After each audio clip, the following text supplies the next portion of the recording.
All right, let's start with some breaking news that's coming in. Now, the deadline to link Aadhaar with welfare schemes has been extended to June 30th. The extension given is of 3 months. That's the latest coming as far as the entire Aadhaar linkage is concerned. The deadline to link Aadhaar with all welfare schemes has now been extended to June 30th. That's an extension given by the government of 3 months. Let's go across to Meenakshi, who's joining us at this point. Meenakshi, this extension of 3 months now as far as the welfare schemes are concerned. Meanwhile, the Supreme Court had already talked about an indefinite extension for everything else. Well, absolutely. This comes as a huge breather for everyone, every citizen who was perhaps on tenterhooks, given the fact that 31st March deadline was fast approaching. It was only yesterday that again a plea was sought to be made before the Honorable Constitution Bench of the Supreme Court. For yesterday's purpose only, the Supreme Court had chosen to keep its hands off. But this is again an indication of the government wanting to showcase its bona fides in the top court. As the matter is sub judice, the opinion of the Supreme Court is not known yet on the constitutional validity of the Aadhaar Act. In this backdrop, we have seen, like you rightly referred to, the Supreme Court on its part already extend indefinitely the purposes of linking Aadhaar with other aspects, barring linking with the welfare schemes. But just some moments back, we have the official communication that has been issued by the relevant ministry with regards to this linking of Aadhaar with essential services and welfare schemes. That also extended to the 30th of June 2018 from the earlier deadline of 31st March 2018. Right. Meenakshi, also one quick point to point out here for our viewers as well is the fact that despite the Supreme Court actually saying that the linkage for everything else should be extended indefinitely, the CBDT has gone ahead and extended the linkage of Aadhaar and PAN card to 30th of June as well. Well, that's correct, because there is some speculation that the matter will conclude with a judgment on or before the 30th of June. But be that as it may, even this window offers a lot of reprieve for every common citizen, be that somebody who is in possession of the Aadhaar card and wants to avail of public welfare schemes, or somebody who's in possession of an Aadhaar card who does not want to avail public welfare scheme benefits. For all citizens across the board, at least there is this new window of another 3 months that has emerged from the earlier deadline of 31st March. In the interim, of course, we will be keeping a very close eye on the developments in the apex court when the arguments conclude, when the Supreme Court... Right. All right. Thanks, Meenakshi, for getting us all those details. All right, let's in fact then move on to the big story that we're tracking this evening. Now, the data leaks controversy has blown wide open. In fresh revelations, Cambridge Analytica whistleblower Christopher Wiley revealed extensive details of the company's operations in India. Wiley named JDU and referred to other major parties as well, also adding that the firm worked in the 2009 Lok Sabha elections, the 2007 UP elections, as well as the 2003 Rajasthan elections and more. Here's my colleague Aarti explaining in a nutshell what all of this really means. There was a lot of speculation yesterday after this whistleblower named the Congress in his testimony. Today he's actually put out a tweet in which he's named the extent of Cambridge Analytica's involvement in India. Now note, he's just named the JDU, but he has of course said that he was approached, and Cambridge Analytica was approached and hired by a number of major state parties and national parties. So what are the services that they've offered them? Now he specifies here, this particular document here specifies that our services help clients to identify and target key groups within the population to effectively influence their behavior to realize a desired outcome. Now, what is the desired outcome in this case? You see here in the 2012 Uttar Pradesh elections, 2011 Uttar Pradesh elections, Bihar, again Uttar Pradesh, Rajasthan and Madhya Pradesh, Cambridge Analytica has been hired to influence voter behavior. Now, JDU has specifically been named in the 2010 Bihar state elections, in which it says that they were asked to provide electoral research and strategy for the 2010 state elections for the Janata Dal United.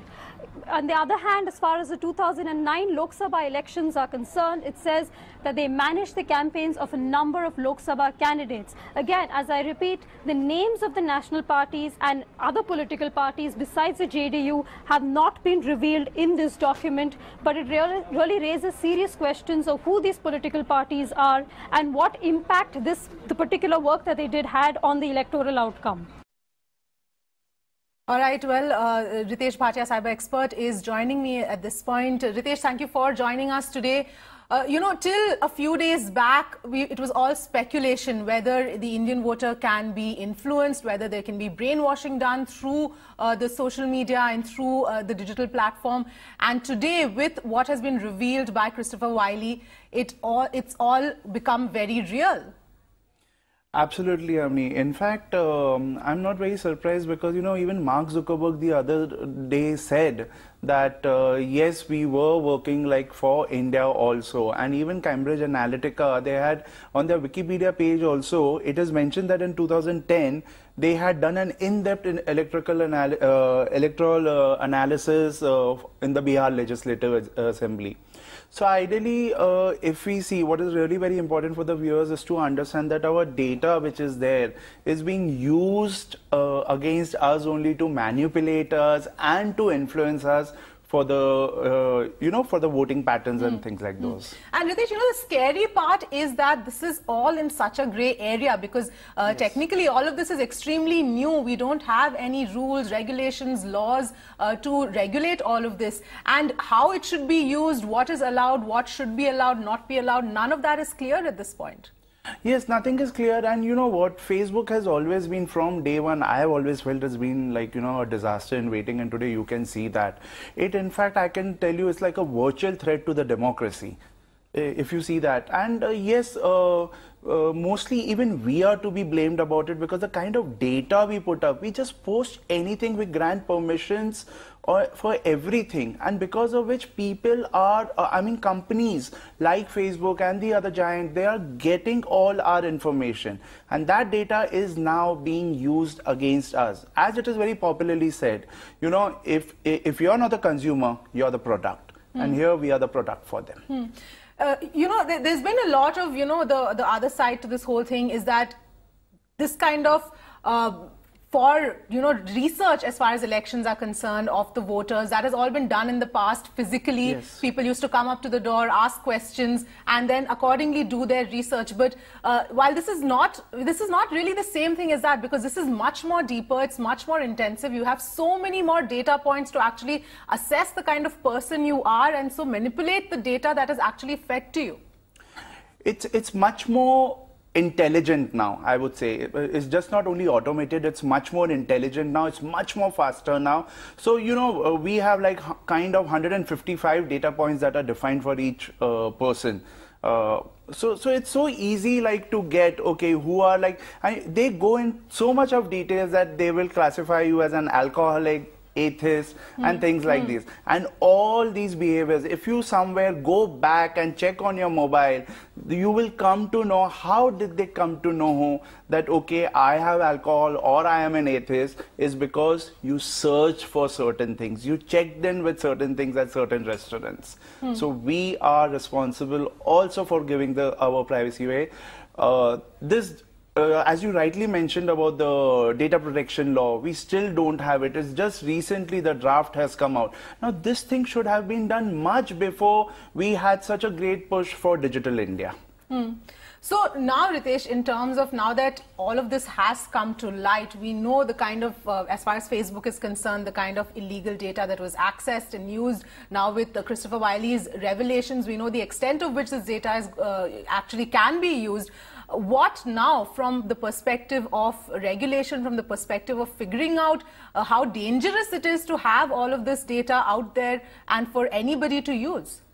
It is very dangerous. See, and it is just not the political parties. Aren't you getting certain like targeted phone calls for a particular, like, you know, just fill out a form somewhere and the whole world comes to know, okay, you're applying for a home loan.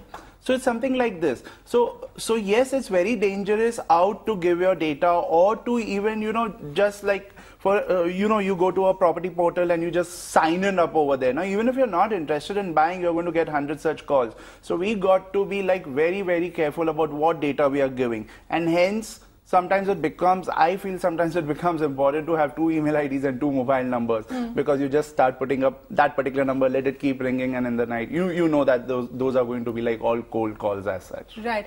The other point also to mention here is that the Indian government has sent now a notice to Facebook asking for a response by April 7th, and specifically asking Facebook whether personal data of Indian voters has been compromised and what specific steps have been proposed to actually prevent misuse of personal data. So, Ritesh, that's the other latest development that has happened. But this kind of a notice to Facebook, I mean, what will it actually do? Will it actually have any impact in terms of any kind of change? I don't think so. Well, I'll defer over here, because this just sets in certain kind of fear. Up till now, it was being taken very lightly as such. Ki, okay, it's India, the population is so used to it and all that. But somewhere the law minister has summoned him, or asked him, has questioned him. That's something. But now, how seriously he's asked him, or what are the questions that are put to him, and what are the evidences that also he's going to give? He'll say, okay, no, nothing was there. What evidence are you giving me for that? And hence, it was very important when you're talking about the 5 crore people that they had, the 50 million people they were talking about. How many Indians were there? Will they please tell us? Right. That's something we need to ask them also. Right. Ritesh, the other angle that also I want to talk to you about, and we'll just go across to my colleague for more on that now, technical consultant and web developer Dylan Kuran, in a series of Twitter posts, explains how internet giants Facebook and Google store user information without you even realizing it. Let's first go across to Shayan, who's joining me at this point to help us understand this entire post and what it really means. Shayan, you've dug into this entire post. Take us through what you've discovered in terms of how the data is actually stored. Well, Avni, I've been doing my research, and I have to tell you, it's pretty scary. Now, Google is like a super nanny. It knows more about you than your mom, your grandmother, and maybe even your best friend all put together. So, during my research, here is what I found out. Google keeps a record of your entire search history. Just by going to the My Activity page, this is my activity in a snippet that Google has of today. So it knows that I have used 267 items today on search, Android, Chrome, Maps, and so on and so forth. It knows that I've used my phone 8 times a day.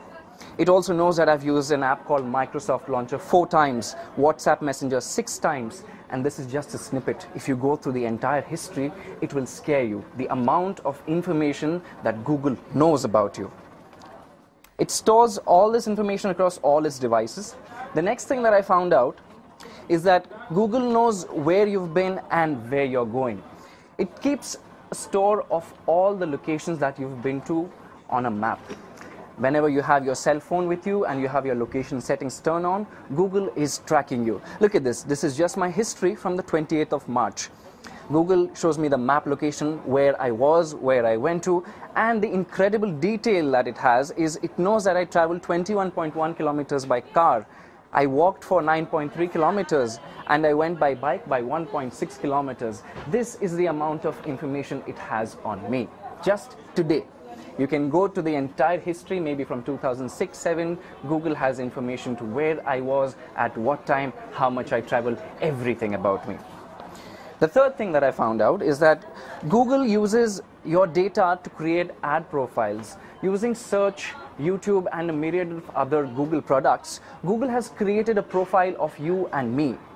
So the next time that you see an ad of a watch appear somewhere in your ads, it is because you've been probably searching for it a day or maybe a couple of days prior to that. Google reads all of that and gives you very, very customized advertisements. Here, Google knows all my topics, the things that I like. It knows that I like action adventure films. It knows that I'm into fitness. It knows that I like jazz music, science. This is a virtual profile that Google has built of me. It has done so for each and every one of you. Really scary to know. Next thing that I got to know is that Google knows about every app you have ever used. Every application that you have maybe used for a day or two, Google knows when you downloaded it, when you used it, where you used it, and at what time of the day you used it as well.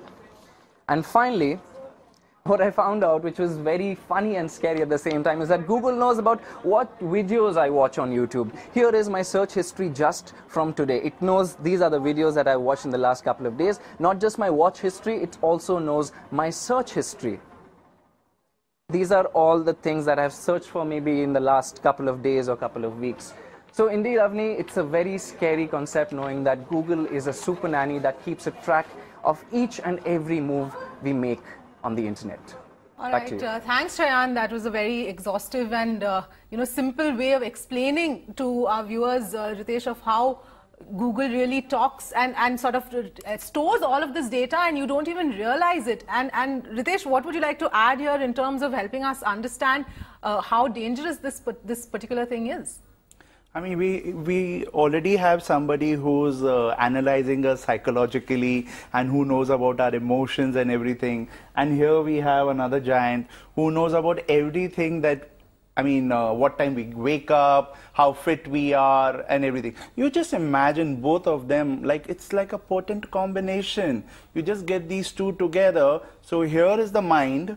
And here is the body. So the mind and the body have come together, and now you have created a virtual body of this person. So tell me one thing, Ritesh, as far as this data is concerned that Shayan just explained, is there any way to sort of completely delete it? Because if you actually went through that post of Quran there, he says that after deleting the data that he at least thought was deleted, he found all of this after that. There is, once anything goes on internet, it is multiplied at least 10 times. If it's not there with Google, it's with somebody else. Now here Quran himself has shown that although he had deleted that, yet it's there. So there is something for the viewers, there is something called as a Google takeout page. Now the moment you go and click over there, you will see at least 40 items where your data is residing within Google products. These could be Google Drive and the Gmail and apps and all that. And when you start downloading it, I bet you it's going to take days for you to download it. That much information. So all your past information, everything, although you think it's deleted from the phone or your machine, it's not. It's still with them. All right, Ritesh, on that note, thank you so much for joining us. Joining me on the phone line at this point is Pawan Dugal, a cybersecurity expert. Thank you very much, Pawan Dugal, for joining us. What is, everything that has been revealed over the day today with what Wiley has said in terms of how data is being used, how are you responding to all of this? What is your view?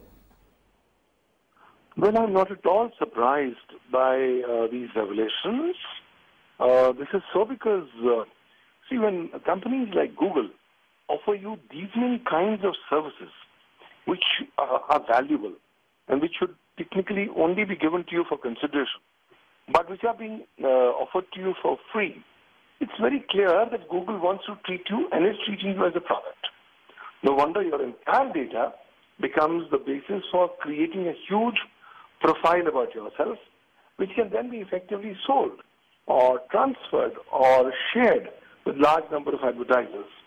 So I think there is virtually no privacy that's existent in the online space.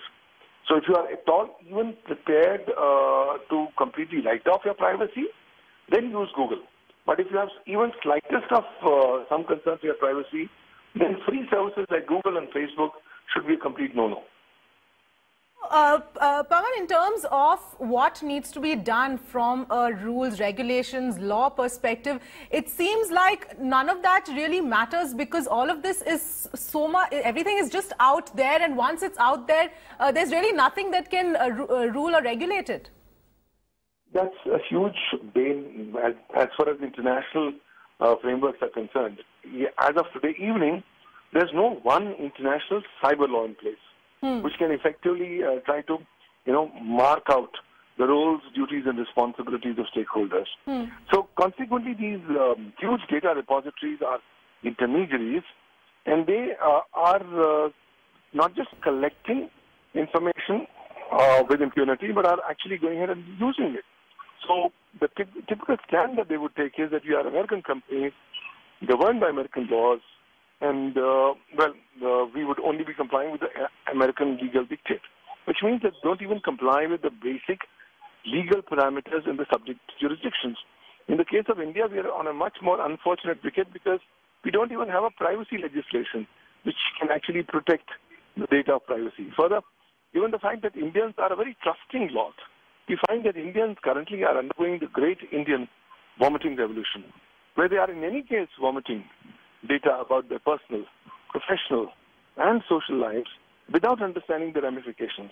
Now, with so much of our data already there, a lot of our privacy is already evaporated. But whatever little now remains, we should now at least start creating more awareness amongst users to say, hold on, till such time the law does not come across, you start taking your own baby steps in order to protect and preserve your privacy. And we must start inculcating cyber hygiene methodologies and cyber security as a way of life as we go forward. But otherwise, if we are only going to be on the free lunches being provided by companies like Google, then I think we have already mortgaged and sold away our privacy for just a couple of coins or dimes. Right, right. So, Pawan Dugal, when like today, the other development that happened is that the government sent a notice to Facebook asking for a response by 7th of April on whether the data of the Indian voter is safe and what steps are being taken to prevent its misuse. Now, something like this, what sort of an impact will it really have, even if, assuming that Facebook responds with a series of steps and action taken, perhaps, how much does that really help? Well, right now the cat is out of the bag. So that being the case, the damage is already being done. Exactly. Whatever the Facebooks of the world will now do will only be at best remedial. That still does not undo the damage that's already been done. So I think the Indian lawmakers need to wake up from their slumber and come up with very strong legal frameworks, because the majority of Indians, the youngsters, are still yet to come on to the digital bandwagon. We have about 55 crore people which are online. Another 50 crore people are waiting to come up online. So let's at least start protecting those who have not yet come up online. Let's start taking it in a tiered approach, because you should not say just because privacy has been evaporated, let's not do anything. You will still have to do things. The lawmakers owe a responsibility towards future generations to put up in place strong laws. And I think ultimately India is paying the price because it's chosen to have a very soft stand on intermediaries. Intermediaries and service providers and data repositories like Google's and the Facebooks of the world have been given a very soft hand or a soft glove treatment. With the result, they have virtually gone scot-free without even having the need or the necessity to comply with the parameters under the existing Indian law, being the Indian Information Technology Act 2000 and rules and regulations made thereunder.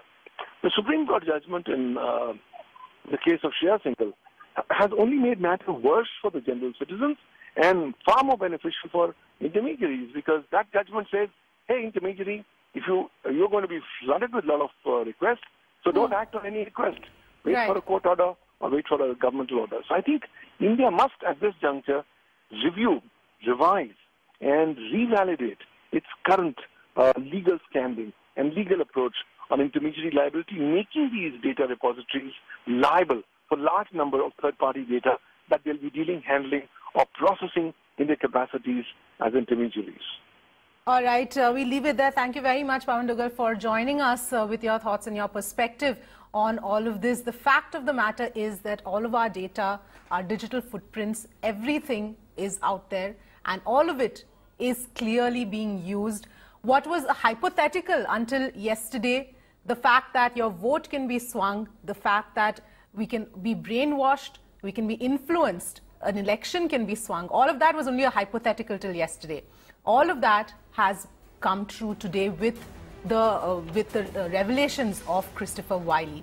And these are very serious issues that need to be talked about. Like Pawan Dugal was mentioning, there is no proper law regulations in place, and there's perhaps now nothing that can even be done about it. These are issues and discussions that will continue to happen. On that note, that's a wrap on this edition of The Big Story. Thanks so much for watching.